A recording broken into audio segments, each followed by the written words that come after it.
The lights are up. The songs are playing in every store. The world is screaming joy to the world.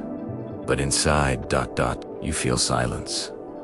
Or maybe you feel heavy. If you are dreading this Christmas, if you feel a knot in your stomach when you see families gathering, if you're just tired of pretending to be happy, I want you to know, you are not broken, and you are not a Grinch. You are simply human.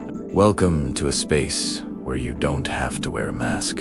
For the next few minutes, we're going to lower the volume on the world's expectations and listen to what's really happening in your heart. This ISNTA guide on how to force a smile or hack your way to happiness. It's an invitation to sit with the truth of what you're feeling without judgment. The constant cultural command to be cheerful can feel like an assault when your heart is in a different place. It creates a profound sense of isolation, as if you're standing on the other side of a window, watching a party you can't bring yourself to join. This feeling, this dissonance between the world's celebration and your own quiet sorrow, is more common than you could ever imagine. You are not alone in this. The pressure to perform joy is exhausting, and it often pushes us further into the shadows, making us believe that our sadness is a personal failure.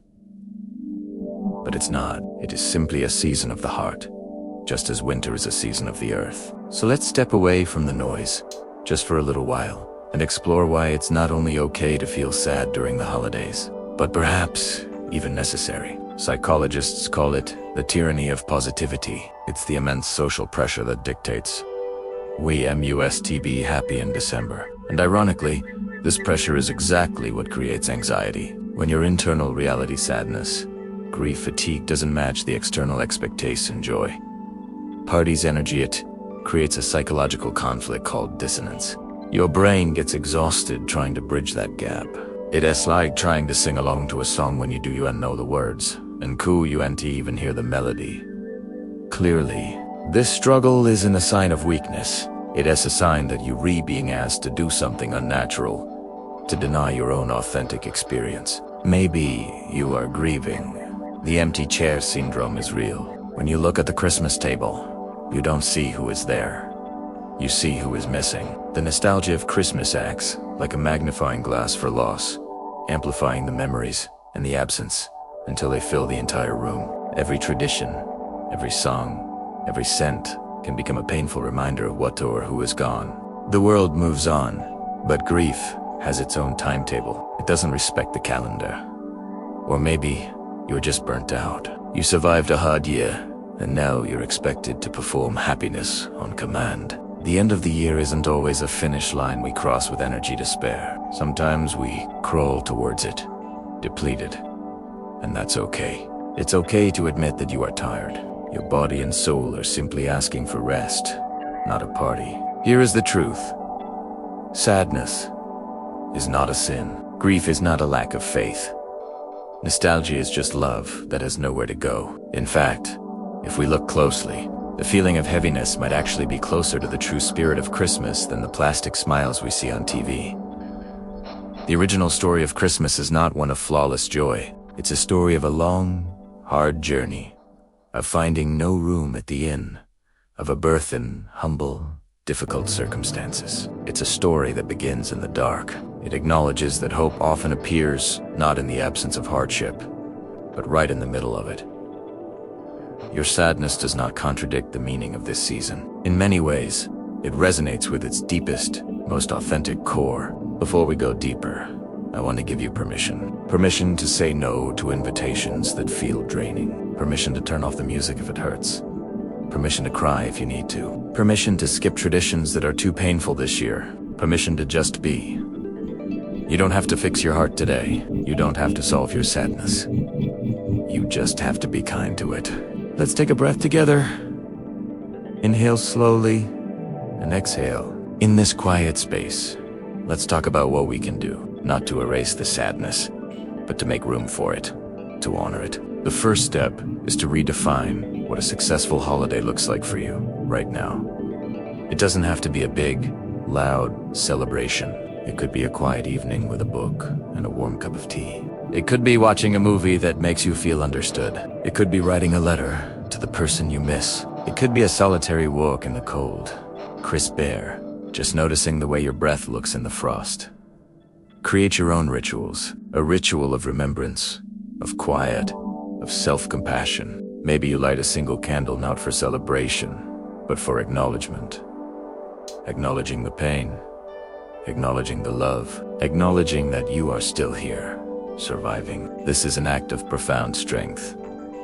And please, reach out, not to the person who will tell you to cheer up, but to the one who will just listen, the one who will sit with you in the silence. If that person doesn't exist in your immediate circle, please know there are resources available. Helplines, support groups, and therapists are there to offer a safe harbor in the storm. Connection is the antidote to shame. Sharing your burden doesn't make you weak. It makes you human. It reminds us that we are all, in one way or another, just walking each other home. This Christmas, your only job is to be gentle with yourself. Let go of the shoulds. You should be happy. You should be grateful. You should be with family. Replace them with quiet affirmations. It is okay that I feel this way. I am allowed to rest. I will give myself the same compassion I would give to a friend. Your journey through this holiday season doesn't have to be perfect. It just has to be yours. The most sacred gift you can give yourself is the permission to be exactly where you are. But to truly find peace, we need to do something else. We need to strip away the tinsel and the plastic smiles and look at the real story of the first Christmas. Because if you look closely, you'll see that the very first Christmas wasn't about a party. It was about surviving the dark. And that story is exactly where your healing begins. We've sanitized the Christmas story. We've turned it into a snow globe, a perfect, pristine scene under glass. But the reality was far from that. Let's shatter the snow globe and look at the real story. Mary was likely just a teenager, maybe 14 or 15. She was pregnant, unmarried, in a culture where that could mean social ruin or even death. Imagine the whispers, the glares, the constant judgment. This wasn't a serene, holy glow. This was scandal.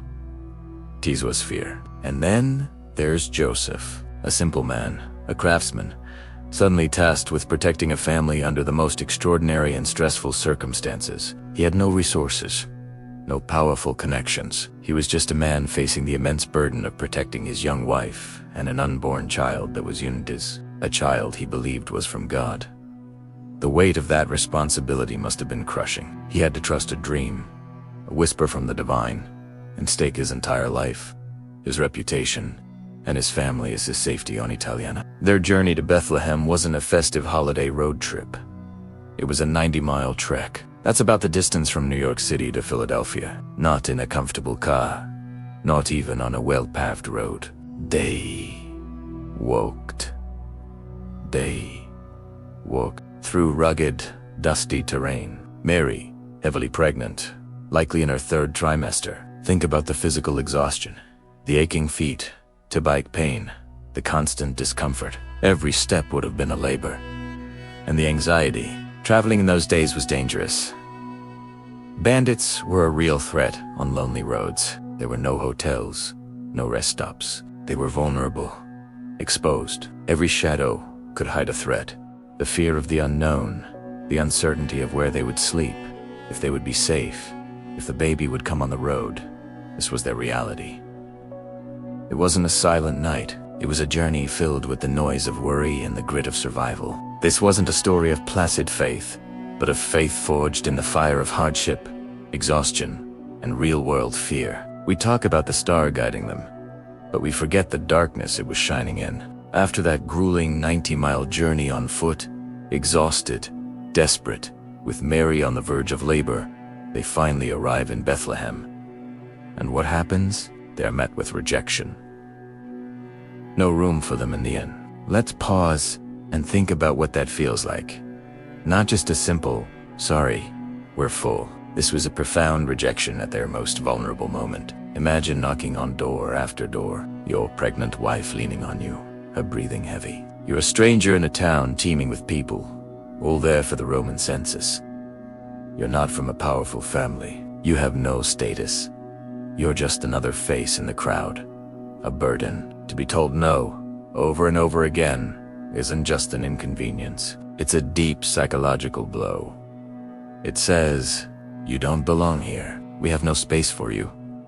Your needs don't matter. It's the feeling of being an outsider, of being invisible. If you've ever felt that sting of rejection, you are closer to the heart of Christmas than you might realize. Maybe you feel rejected by a family member this holiday season. Maybe you look at the perfect family photos on social media and feel like you just do UNC fit in anywhere. Maybe you've lost your job, or a relationship has ended, and you feel like the world has no room for you. If that's you, listen closely. Jesus was born directly into that feeling. His first experience of the world was being told there was no place for him. He was born an outsider, a refugee, a homeless child. His story doesn't start in a palace, welcomed by the powerful. It starts in the margins, among the rejected. The Christmas story isn't for the people who have it all together. It's a story for everyone who has ever been told no, for everyone who has felt left out in the cold. His very first breath was a breath of solidarity with the rejected and the marginalized. He didn't just come for the outsiders, one. So where did they end up? Not in a cozy rustic wooden stable, with fresh, clean hay and gently lowing cows. Like in our nativity scenes, the historical reality is much grittier. The inn was likely a public lodging house, a caravanserai, and the stable was probably a cave. Many homes in that region were built into hillsides, with a lower-level cave used to shelter animals at night. So, picture this. Mary, in the final, agonizing moments of labor, being led into a dark, cold, stone cavern. The air is thick with the smell of animal manure and damp earth. The ground is hard, probably covered with dirty, matted straw. This is where the Son of God was born, not on clean sheets, but in the dirt and the muck. Among the animals, in the dark, it's a scene of profound humility and raw, earthy realism. There are no halos, no angelic choirs audible to everyone, just the cries of a newborn baby echoing in a cold cave. And the darkness wasn't just physical. A real and present danger was lurking just outside this humble scene. King Herod, the paranoid and ruthless ruler of Judea, had heard whispers of a new king being born. For a tyrant like Herod, any threat to his power was a death sentence. While this tiny, vulnerable family was huddled in a cave, a king was plotting murder. The first Christmas wasn't peaceful. It was fraught with political danger and the threat of violence.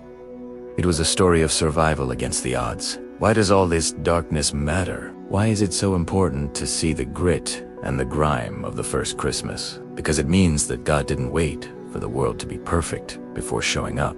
He didn't wait for a clean room, a safe political climate, or for people to get their lives in order. He entered right into the mess, into the vert, into the fear, into the rejection. So if your life feels messy right now, if your family is complicated, if your heart is heavy, if your Christmas feels dark and anything but merry, you are in the perfect place for God to meet you. He is not afraid of your darkness. He's not repulsed by your mess. He specializes in it. That cave in Bethlehem proves it. The hope of Christmas isn't that we have to clean ourselves up for God, but that God comes to us right where we are, in the middle of our darkest night. So we know that the story understands our pain. It validates the feeling of being an outsider, of facing a dark and messy reality. But understanding is one thing. Getting through it is another. How do we actually navigate the holiday dinner table? How do we deal with the toxic family members, the awkward questions, or the crushing loneliness right now, today? Let's talk about the practical tools, the emotional survival kit needed to get through the season. So, understanding the story is the foundation. It validates our pain. But validation alone doesn't solve the anxiety of a Christmas dinner with difficult relatives. It doesn't fill the empty chair at the table. To survive this season, we need more than history. We need a strategy. Let's open the toolkit. Here's how you protect your peace, practically and psychologically, starting right now. Welcome, Bike. We've journeyed through the history and the hype of the holidays, acknowledging the pain that this season can bring. Now, we move from understanding to action. This is the practical part of our survival guide, where we equip ourselves with tools to navigate the emotional landscape of Christmas. Let's begin. Let's talk about the hardest part first. The empty chair. If you've lost someone dear to you, a parent, a partner, a child, a friend, Christmas doesn't just feel different, it feels wrong. Their absence is a presence in itself, a void that echoes in every carol and twinkles in every light. Psychology tells us that trying to ignore or suppress grief only makes it louder. The pressure to be jolly, to pretend everything is okay, can be suffocating. So, we're not going to do that. Don't pretend they aren't missing. Don't force a smile when your heart is breaking. Instead, I want to suggest a powerful tool. Creating a ritual of remembrance. This is about intentionally making space for your grief, integrating the memory of your loved one into the day rather than fighting to keep it out. By acknowledging the loss, you release the immense pressure to pretend. You give yourself permission to feel what you're actually feeling. So, what does this look like? It can be anything that feels authentic to you and your relationship with the person you've lost. You could light a specific, beautiful candle for them in the morning and let it burn throughout the day. When you sit down for Christmas dinner, you can say their name, share a favorite memory. Perhaps you could play their favorite song or cook their signature dish. It might seem counterintuitive, like you're inviting sadness to the party, but what you're really doing is honoring them. You're saying, you are still part of this family. You are still loved. You are not forgotten. This act allows you to grieve and to celebrate simultaneously. It creates a sacred space where joy and sorrow can coexist, which is a much truer reflection of life and a much healthier way to carry their memory forward. You are honoring their legacy, and you are honoring your own hearts. Need to remember. Now, let's turn our attention to the living. For many, family gatherings are not the cozy, heartwarming scenes from a movie. They can be a minefield of triggers. Passive-aggressive comments, outright criticism, and the reopening of old, deep wounds. You might spend weeks dreading a single afternoon, bracing yourself for that one relative who always knows exactly what to say to make you feel small. And often, there's a misplaced sense of obligation, a feeling that you just have to endure it. But remember this vital biblical principle. Honor your father and mother, does not man. Submit to abuse. It does not mean you must subject yourself to toxic, harmful, or soul-crushing environments. In the name of family, healthy relationships are built on mutual respect, and honoring someone can also mean honoring the need for safe distance. Look at the example of Jesus himself. The Gospels show us that he consistently set boundaries. When the demands of the crowds became too much, when he was drained and needed to recharge, he withdrew. He went to lonely places to pray and reconnect with his Father. He didn't allow the expectations of others to dictate his well-being. He teaches us that protecting your peace isn't selfish. It is a form of stewardship over your own soul, a soul that God created and cherishes. So, you are allowed to set limits. In fact, you must. This is not about being confrontational or causing a scene. It's about quietly and firmly protecting your inner sanctuary. First, you can limit your time. You don't have to stay for the entire 8-hour marathon. Decide in advance how long you can handle, then communicate it clearly and calmly. It's so good to see everyone. I can only stay for a couple of hours, but I'm so glad I could be here. No further explanation is needed. Second, you can limit your topics. You do not have to engage in conversations that are hurtful or invasive. When that aunt asks about your relationship status for the 5th time, or your uncle criticizes your career choices, you have a choice.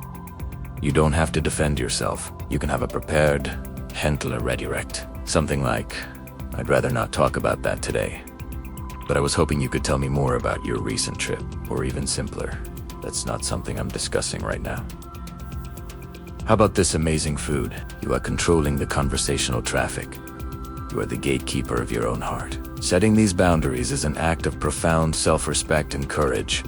It is you standing up for the person God made you to be. Finally, let's speak to those who may be spending Christmas entirely alone. The world can feel like it's screaming about togetherness, and the silence in your home can feel deafening. The narrative is that being alone on Christmas is a tragedy, a failure. I want to offer a radical reframing. There is a vast difference between loneliness and solitude. Loneliness is the pain of being alone. Solitude is the glory of being alone with God.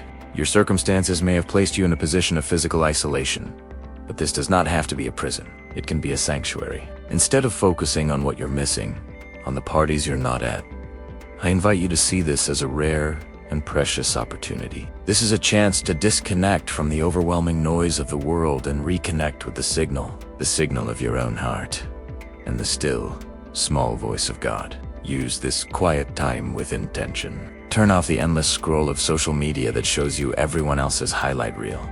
Instead, read a book that feeds your soul. Put on music that lifts your spirit. Pray. Journal. Sleep in. Take a long, hot bath. Cook yourself a meal that you truly love, not because it's a holiday, but because you are worthy of being cared for and nourished. Treat yourself with extreme gentleness and compassion, as you would a dear friend who is hurting. This is not about pretending you're not lonely. The ache may still be there, but it's about choosing where you put your focus. You can focus on the emptiness, or you can choose to see the sacredness of this quiet space. In the stillness, you are in the company of the one who matters most, the one who sees you, who knows your name, and whose love is not dependent on a date on the calendar. In the quiet, you can find a profound sense of being held and known. We have validated the pain. We have looked at the history. We have set our boundaries. Now, there is only one thing left to do: to let go, to rest. For the final part of our journey, I want you to get comfortable. If you can, put down your phone. Close your eyes. Let's enter into a time of deep prayer and peace. There is nothing left to figure out today. You have done the work. You have faced the feelings. Now, it is time to lay the burden down. I invite you to relax your jaw, drop your shoulders, unclench your hands. Breathe with me. In and out. Let the noise of the season fade away until there is only this moment, in the presence of God. Just be here. Release the tension in your brow. Let your eyelids become heavy. Feel the weight of your body, supported, held. Breathe in peace, and breathe out the stress of the day. There is nothing to do, nothing to solve. Just be. Be present in this quiet sanctuary. The world can wait. All of its demands, all of its expectations, can fade into the background. Here, in this space, you are safe. You are free. Another slow breath in, and a long, slow breath out. Feel the stillness settle around you, like a soft, heavy blanket. The worries of today are gone. The plans for tomorrow have not yet arrived. There is only now. This sacred quiet. Now, in and out. Let the rhythm of your breath be a gentle anchor, holding you in this place of calm. The noise of the season fades away, until there is only this moment and the presence of God. Listen to these ancient words, like a blanket over your soul. Let them wash over you. The Lord is my shepherd. I have everything I need. He lets me rest in green meadows. He leads me beside peaceful streams. He renews my strength. He guides me along right paths, bringing honor to his name. Even when I walk through the darkest valley, I will not be afraid, for you are close beside me. Your rod and your staff, they protect and comfort me. You prepare a feast for me in the presence of my enemies. You honor me by anointing my head with oil. My cup overflows with blessings. Surely your goodness and unfailing love will pursue me all the days of my life, and I will live in the house of the Lord forever.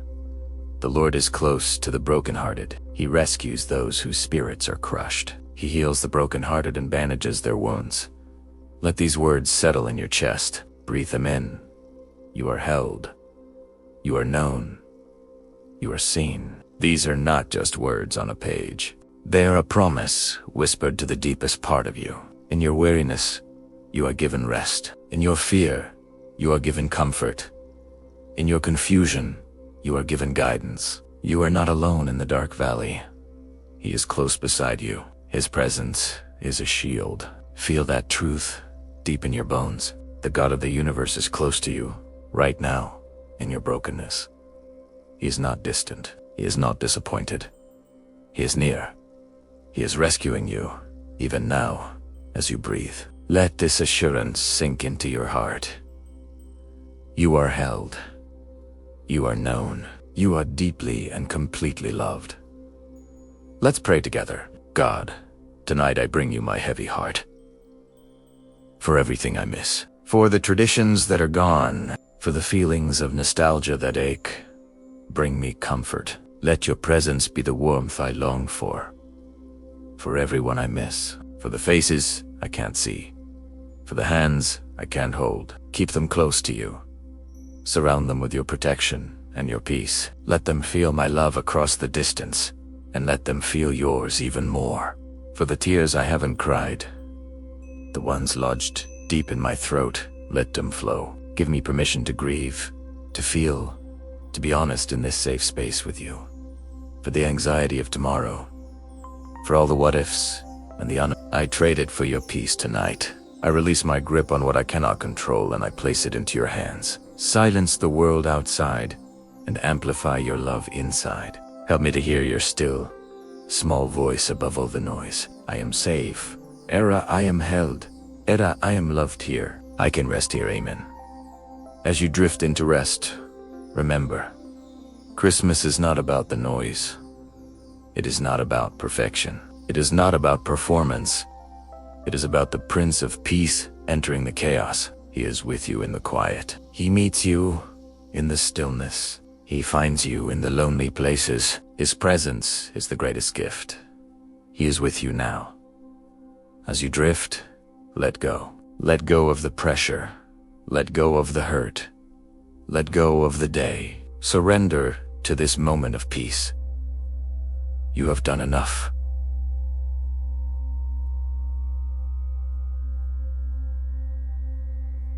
You are enough. Sleep now, or simply rest. Be still and know that He is God. You are loved more than you know. Good night.